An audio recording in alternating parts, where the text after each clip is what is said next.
But what I like about this wall is that you have some graffiti on the top, some graffiti on the right, and in the bottom. So you can see that you never have like a clean wall when you want to do something commissioned in Berlin. I'm Amaury, I'm 29. I'm a street art guide and I'm doing street art tours here in Berlin in the district of Kreuzberg, which is also called SO36 by the local. And SO36 is a place where you have a very, very strong sense of community. People are super engaged and you will see like banners, posters, and it's to express their political opinions about everything. The street art scene in Berlin has grown just as a mirror of the culture here. So there is a very enigmatic piece of work right there. The painting we're looking at is the Monopoly painting, and there is a big message written "Berlin for sale."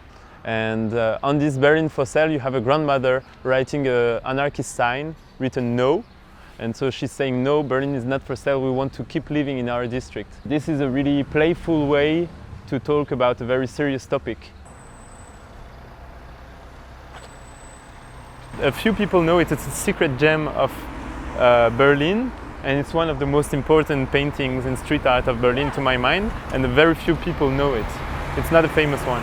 You have this kind of abrupt fall of the wall in 1989, and then the wall is down, and this was a period of like euphoria, utopia in Berlin, but then the wall is kind of softly coming up in the forms of bills. It's creating a new wall, separating people in a new way. It's a link with the other artwork that we saw about gentrification that is separating the people. Some people can live inside the city, some people need to live outside of the city. Yeah, it's crazy because this one, even friends who were like living close to here, they didn't know this painting, and it's a very, very cool one. In graffiti, the idea is more like to put your name in the most places and in the craziest spots, so that the other graffiti writers can see you are the king of the street. In street art, it's quite different. It's about putting an image or a message for everybody to enjoy. So the intention is different and the public is different also. It makes some sense that the people don't really like graffiti because it's not made for them. So this space is called the RAUM. After some time, they decided to use it as a place for culture. And you have a street art gallery that is just there that is called the Urban Spray. It's really a pleasure to see it always chaotic like this because you can feel that it's still creative. That's really cool. So it's always the artist who is invited inside the gallery who has the big graffiti outside. So this is Pascal, he's the director of the place, founder of the place. I was saying that I like that there is still some chaos in the background, so you know that it's still active, you know? Yeah, people throw it.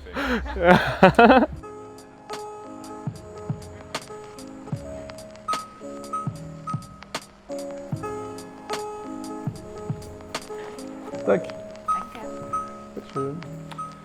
So, I created the space in 2012. I needed to find something for myself, and I was a big fan of street art. And I had these crazy ideas to try to do something with it, like let's have a meeting place for artists. That's why we have some residencies upstairs, like 5 studios, and we invite constantly artists to exhibit and do things.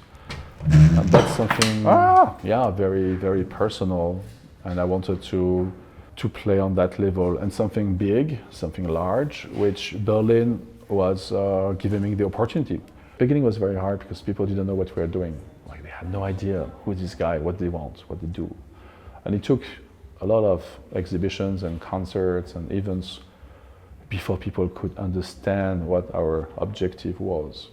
I think we put the artist in the center of the process. So we do shows because we like them, not because we think they might bring us money. I think it's important to have a space that artists like. It's large, it's nicely done, and I think they like this. It's also what we have shown in the past years, which names they can identify with. We met street artists that wanted to put pieces on the walls in accordance with, the significance, like where it was, and the meaning of their piece in relation to the wall and to the city and to the ecosystem. So something meaningful, something that tells something important, has some impact, and also it had some more value because it was on a small scale. Few people were doing this. Now it seems like a lot of people are just playing this game, and it transformed from so this a bit scarcity thing to everyone wants to put an image on the wall, like any image on any wall. So the significance of I'm trying to make a difference and telling people something is being lost. So now it's more like a collection of nice vignettes, artistic vignettes. It's like Instagram Live. I regret a bit the time where you had really famous guys who were pioneers in this world just coming here and say, I have a bit of free time, yeah, maybe I can do a piece. It was like, yeah, you know, like amazing. Now those big shots, they don't come anymore because they are overbooked by festivals and they have lucrative offers, and so the free time is very hard for them. They are super booked. Clearly it's a graffiti. That's exciting because it's kind of last frontier where you can still do something illegal against the clean image of street art. You know, street art is not really exciting anymore. I mean, not really.